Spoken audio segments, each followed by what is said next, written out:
تب جا کر یہ مسئلہ حل ہو پائے گا۔ دوسرا اہم ترین مسئلہ جس کی طرف میں توجہ دلانا چاہتا ہوں وہ مسئلہ ہے مسجد کے اماموں کا، مسجد کے مؤذنین کا، مدارس کے اساتذہ کرام کا۔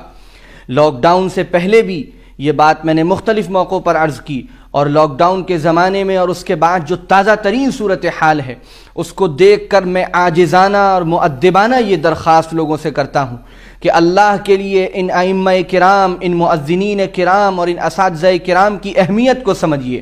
یہ دنیا میں بظاہر سادہ سے اور معمولی سے نظر آنے والے لوگ یہ اللہ کے مقرب ترین بندے ہیں۔ یہ جانتے تھے کہ مدرسوں میں پڑھنے کے بعد ان کو چند ہزار روپے کی تنخواہ کے علاوہ اور کوئی راستہ کمانے کا نہیں مل پائے گا۔ اس کے باوجود انہوں نے اپنے کو مدرسے میں لگایا، قرآن پڑھا، حدیث پڑھی، اور آج بہت معمولی تنخواہوں پر یہ ہمارے ایمان کو بچانے کا کام کر رہے ہیں، ہمارے دین کی نشر و اشاعت کا کام کر رہے ہیں، ہمارے نونہالوں کو قرآن پڑھاتے ہیں، دین پڑھاتے ہیں، شریعت پڑھاتے ہیں، اور اس کے بدلے میں ان کو کیا ملتا ہے؟ اس کے بدلے میں ان کو چند ہزار روپے تنخواہیں ملتی ہیں۔ اتنی تنخواہ جس میں کسی امیر اور کسی اچھے گھرانے میں صرف دودھ آتا ہے، اور جتنا ان کا مہینے کا چاکلیٹ کا خرچہ ہے، باہر گھومنے کا خرچہ ہے، اتنی تنخواہیں ان اماموں کو، مؤذنین کو دی جاتی ہیں۔ مجھے شرم آتی ہے ان تنخواہوں کا ذکر کرتے ہوئے جو عام طور سے ہمارے مسجد کے مؤذنین کو، ائمہ کرام کو اور اساتذہ کرام کو،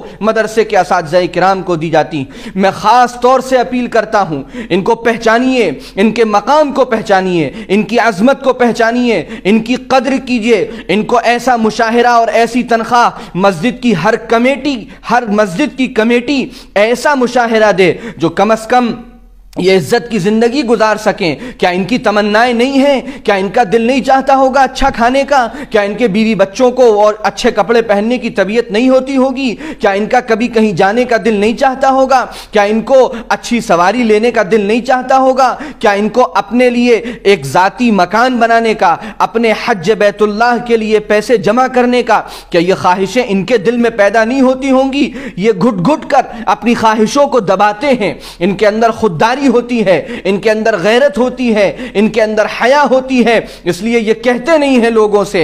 اے مسجد کے کمیٹی کے ذمہ داروں، میں آپ سب سے عاجزانہ گزارش کرتا ہوں، ذرا جھانک کر دیکھیے اپنی مسجد کے ائمہ کا کیا حال ہے، مؤذنین کا کیا حال ہے۔ اے مسجد میں نماز پڑھنے والے مصلیوں اور نمازیوں، میں آپ سے کہتا ہوں کہ آپ نے ساری ذمہ داری کمیٹی پر کیوں ڈال رکھی ہے؟ آپ کمیٹی کے لوگوں سے پوچھیں کتنی تنخواہ دیتے ہیں آپ امام کو اور کتنی تنخواہ دیتے ہیں آپ مؤذن کو۔ ہمارا اس میں تعاون شامل کیجئے۔ امام صاحب کی تنخواہ اور بڑھائیے، مؤذن صاحب کی تنخواہ اور بڑھائیے، اور ایک معیاری تنخواہ ان کو دینے کا نظام بنائیے۔ اور اس تنخواہ کے علاوہ ہر مصلی کی ذمہ داری ہے کہ وہ اپنے مسجد کے امام کا خیال کرے، مسجد کے مؤذن کا خیال کرے، اور پابندی کے ساتھ، اپنی سعادت سمجھ کر، اخلاص کے ساتھ، کوئی احسان کرتے ہوئے نہیں، اخلاص کے ساتھ، سعادت مندی کے ساتھ ہر مہینے اہتمام سے اپنے مسجد کے امام کو اور مؤذن کو کچھ ہدیہ دیا کیجئے۔ کبھی نقد اس طرح دیجئے کہ آپ محتاج ہیں دینے کے، اس طرح چھپ کر اور اخلاص کے ساتھ دیجئے۔ ان کی ضرورتوں کا سامان ان کو مہیا کرائیے۔ یہ ہر نماز پڑھنے والے کی ذمہ داری ہے۔ آپ کے یہاں ٹی وی کا بل اور انٹرنیٹ کا بل اور موبائلوں کا بل جتنا جاتا ہے اس سے کم تنخواہیں آپ کے مسجد کے امام کی ہیں، آپ کے مسجد کے مؤذن کی ہیں۔ کیسے اللہ کو جواب دیں گے؟ کیسے نبی کریم صلی اللہ علیہ وسلم کا سامنا کر پائیں گے کہ جنہوں نے تمہارے دین کی فکر کی، جنہوں نے تمہیں 5 وقت نماز پڑھائی، ان کے ساتھ تمہاری کنجوسی کا یہ عالم تھا؟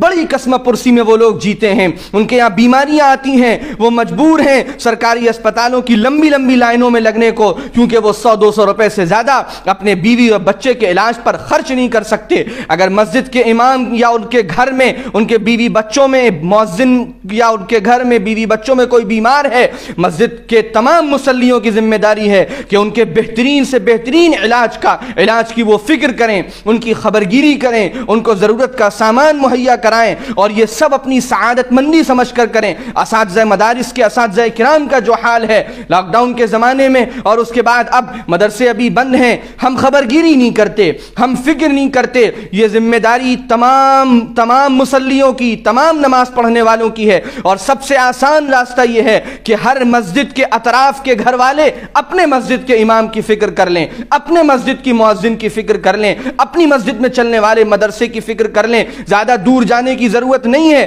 اگر اپنے علاقے کے تمام مسلمان گھر والوں نے اپنے مسجد کے امام کی، اپنے مسجد کی مؤذن کی، اپنے مسجد میں چلنے والے مکتب اور مدرسے کے اساتذہ کی فکر کر لی اور ان کو معیاری تنخواہ دینے کا فیصلہ کیا اور ان کو ہدایہ دیے اور چھپ چھپ کر ان کی مدد کی، ان کے ضرورت کے سامان مہیا کرائے، وہ ہمارے کام میں لگے ہیں، ہمیں ان کو فارغ کرنا ہے۔ یہ تنخواہ و مشاہرہ ہرگز اللہ کے قرآن کا بدل نہیں ہو سکتا۔ قرآن اتنی عظیم الشان چیز ہے، یہ تنخواہ، یہ ہدایہ، یہ مشاہرے، یہ صرف اس وقت کا جو وہ وقت اپنا نکال رہے ہیں ہماری خدمت کے لیے، یہ ان کو اس کے لیے ہے تاکہ ان کی ضرورتیں پوری ہوں اور وہ یکسوئی کے ساتھ ہماری خدمات انجام دے سکیں۔ یاد رکھیے، اگر ہمارے مسجد کے امام صاحب یا مؤذن صاحب یا ہمارے مسجد میں چلنے والے مدرسے اور مکتب کے استاذ اگر قسم پرسی میں جیتے رہے، گھٹ گھٹ کر جیتے رہے، اپنی ہر خواہش اور ضرورت کو وہ مارتے رہے اور ہم عیش و تفریح میں لگے رہے،